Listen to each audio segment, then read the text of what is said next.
台南是国家的重镇，尤其桂林文化中心有好的设施，嘛有台南市民族管弦乐团是台南国乐团的基地。市府文化局为筹办这届的指挥大师，甲青少年国乐训练营，特别邀请台南乐集杜杰明老师、生动乐团音乐总监蔡辉鹏，甲台南艺术大学国乐系主任黄俊时教授来指导。2号上午举行开训典礼。市长王伟泰并且亲临主持，市长嘛伫个现场摕起指挥棒来指挥乐团。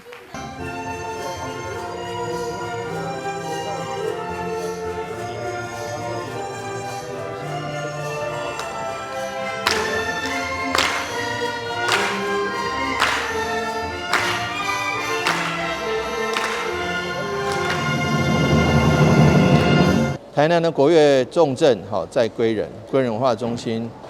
有非常好的设施，还有我们国乐团也是我们国乐团的基地。那我们一开始要招募这个学员，结果就来自北中南，还有高，还有澎湖、金门，许多的学员都热情参与。经过筛选再筛选，终于还是超额录取，总共100多位学员。我们今天来给他们开训，也希望说他们参加指挥班的，凭着指挥棒，就像哈利波特一样的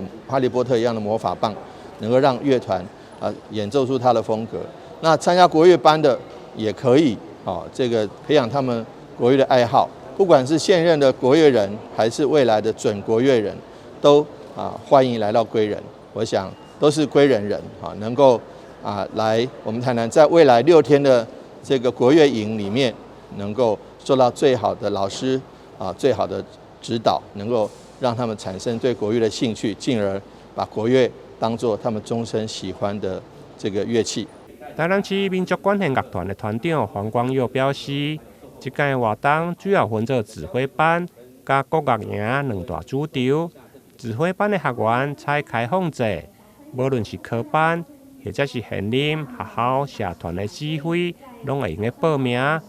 国乐营的部分，学生涵盖北中南，甚至澎湖、金门拢有。国乐其实很重要一点就是指挥、作曲跟演奏。那台湾的指挥人才其实不少，但是需要一些专业的引导跟专业的带领，特别是需要一些机会可以跟乐团做一些接触。所以我们这次特地办这个指挥大师班，希望学员能够跟职业乐团合作，也能够体会到怎么带学生乐团。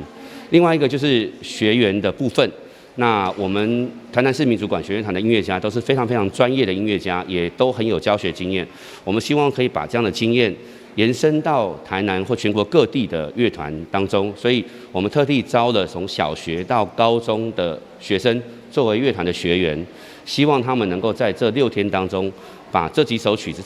都不简单哦，能够经由我们专业的师资，还有这些年轻的指挥，大家一起共同砥砺，共同进步。然后能够呈现一个不错的成果给大家。这场名为“点石成金”指挥大师班，甲台南市青少年国乐训练营，